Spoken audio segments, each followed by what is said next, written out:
Bismillahirrahmanirrahim. Assalamualaikum warahmatullahi wabarakatuh. Anak-anak, mari kita awali pembelajaran kita pada pagi hari ini dengan membaca basmalah. Bismillahirrahmanirrahim. Semoga dengan bacaan tadi Allah Subhanahu wa taala selalu memberikan kepada kita ilmu yang bermanfaat, dimudahkan segala urusan kita. Anak-anak, kita lanjutkan materi kita yang pertemuan kemarin sudah kita bahas pada bahwasanya pada tanggal 12 Maret 1967 Presiden Soeharto diangkat sebagai Presiden Indonesia oleh MPRS. Selanjutnya secara resmi dilantik sebagai Presiden RI pada 27 Maret 1968. Pelantikan Presiden Soeharto ini menandai dimulainya pemerintahan Orde Baru di bawah kepemimpinan Presiden Soeharto menggantikan Presiden Soekarno. Di dalam menjalankan pemerintahannya, Presiden Soeharto melaksanakan kegiatan di dalam pemerintahannya berupa stabilisasi dan rehabilitasi, baik di bidang politik dan keamanan, stabilisasi penyeragaman, penerapan dwifungsi ABRI, rehabilitasi ekonomi Orde Baru, kebijakan pembangunan, dan pelaksanaan demokrasi. Anak-anak, perlu kita ketahui bahwasannya langkah pertama pemerintahan Orde Baru dalam melaksanakan pembangunan nasional adalah dengan membentuk Kabinet Pembangunan 1 pada tanggal 6 Juni 1968. Dengan program kerjanya disebut dengan Pancakrida. Yang pertama, menciptakan stabilitas politik dan ekonomi sebagai syarat mutlak berhasilnya pelaksanaan rencana pembangunan 5 tahun yang disebut dengan Repelita dan pelaksanaan pemilihan umum atau pemilu. Yang kedua, menyusun dan merencanakan Repelita. Yang ketiga, melaksanakan pemilu selambat-lambatnya pada bulan Juli 1971. Mengembalikan ketertiban dan keamanan masyarakat dengan mengikis habis sisa-sisa G30 SPKI dan setiap bentuk rongrongan penyelewengan serta pengkhianatan terhadap Pancasila dan Undang-Undang Dasar 1945. Dan yang kelima, melanjutkan penyempurnaan dan pembersihan secara menyeluruh aparatur negara, baik di pusat maupun di daerah, dari unsur-unsur komunisme. Pada masa pemerintahan Orde Baru dilakukan penyederhanaan partai-partai politik. Adapun realisasi penyederhanaan partai dilaksanakan melalui sidang umum MPR tahun 1973, di mana Nahdlatul Ulama, Partai Muslimin Indonesia, PI, PRT, dan Partai Sarekat Islam Indonesia bergabung dalam P3, Partai Persatuan Pembangunan. Dan Partai Nasional Indonesia, Partai Katolik, Partai Kristen Indonesia, dan Partai Murba bergabung dalam PDI, Partai Demokrasi Indonesia. Selain kedua kelompok tersebut, ada pula kelompok Golkar yang semula bernama Sekber Golkar.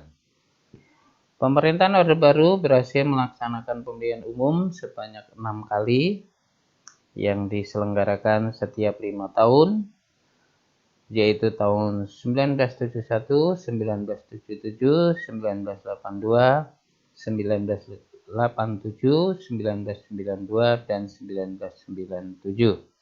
Semua pemilu yang dilaksanakan pemerintah Orde Baru dimenangkan oleh Golkar. Penyelenggaraan pemilu selama Orde Baru tersebut menimbulkan kesan bahwa demokrasi di Indonesia sudah tercipta dengan baik. Apalagi pemilu tersebut berlangsung dengan slogan luber, langsung, umum, bebas, dan rahasia. Pada masa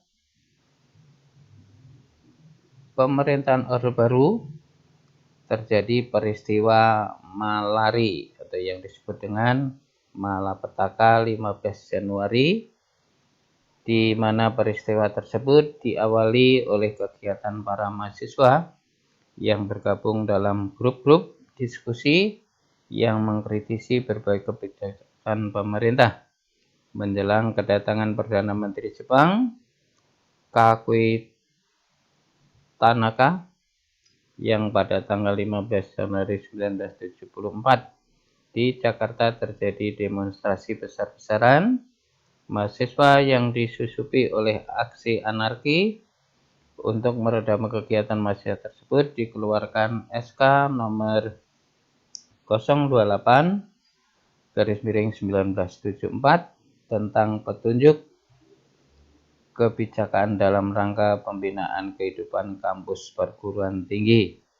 Demonstrasi dilarang, kegiatan mahasiswa difokuskan pada bidang penalaran, seperti dengan diskusi atau seminar.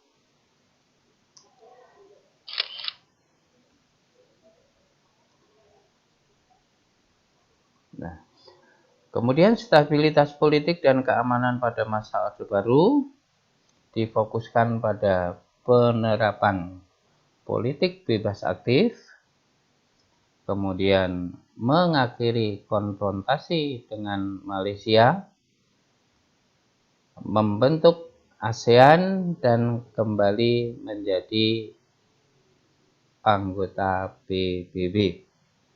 Kemudian melaksanakan fusi partai-partai politik dengan munculnya 3 kekuatan partai politik yang ada, yaitu P3, Golongan Karya, dan Partai Demokrasi Indonesia.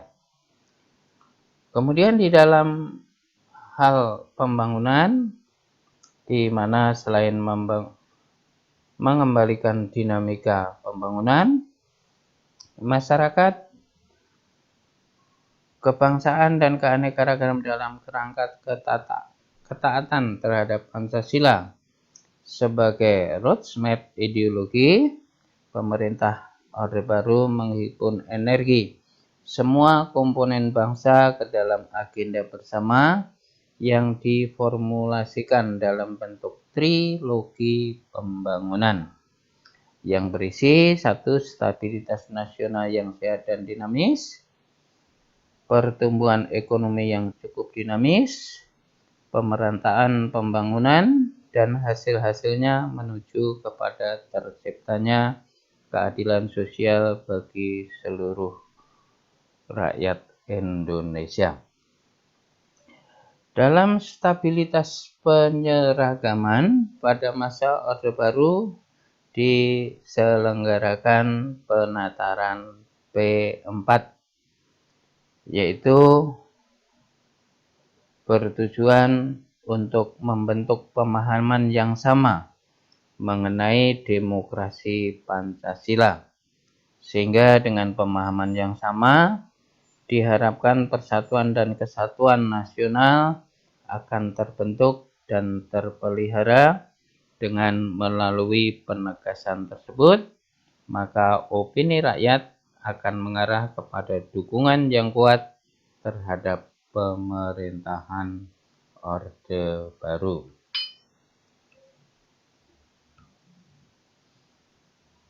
Dengan adanya stabilitas penyeragaman tersebut, maka dalam hal ini adanya pelarangan ideologi komunisme dan ideologi yang dianggap radikal. Kemudian menetapkan Pancasila sebagai ideologi negara. Kemudian menggagas mengenai pedoman penghayatan dan pengamalan Pancasila atau yang disebut dengan istilah Eka Prasetya Pancakarsa, yaitu tekad yang bulat untuk melaksanakan 5 kehendak.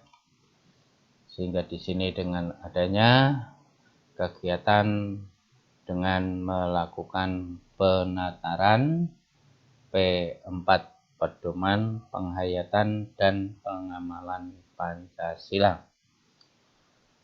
Kemudian yang terakhir, dengan adanya stabilisasi penyeragaman Orde Baru ini mengharuskan semua partai politik untuk menganut ideologi Pancasila.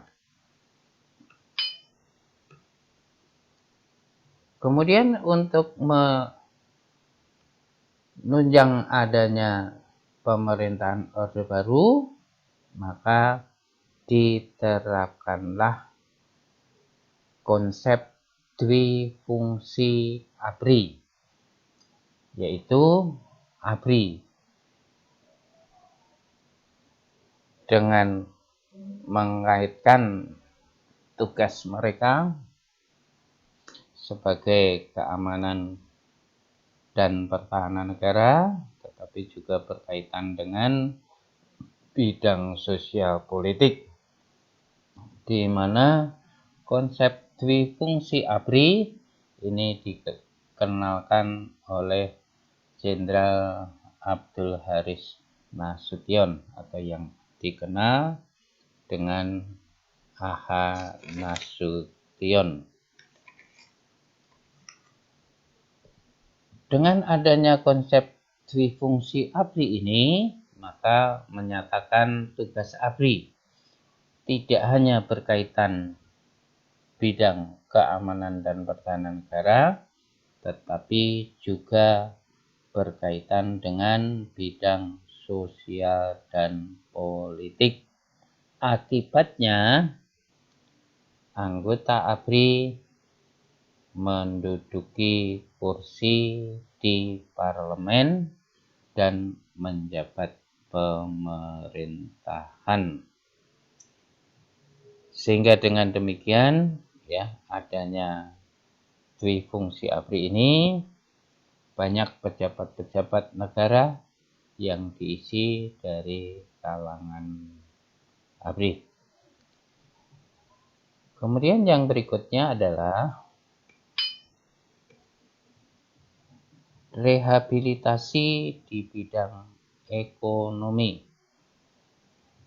di mana rehabilitasi di bidang ekonomi ini menanggulangi masalah utang-utang dengan luar negeri, kemudian menjalin kerjasama dengan Dana Moneter Internasional atau IMF, International Monetary Fund, dan mengeluarkan undang-undang penanaman modal dengan menetapkan undang-undang penanaman modal asing atau PMA dan penanaman modal di dalam negeri. Dengan demikian, adanya rehabilitasi di bidang ekonomi ini tentunya yang diutamakan adalah perbaikan ekonomi rakyat di atas segala soal-soal nasional yang lain, termasuk sosial, politik. Konsekuensinya membantu perekonomian rakyat dengan prioritas pertama yang dilakukan pemerintah untuk rehabilitasi ekonomi adalah memerangi dan mengendalikan hiperinflasi, antara lain dengan menyusun APBN berimbang. Sejalan kebijakan tersebut, pemerintah Orde Baru berupaya menyelesaikan masalah utang-utang luar negeri sekaligus mencari utang baru yang diperlukan untuk rehabilitasi maupun pembangunan ekonomi berikutnya.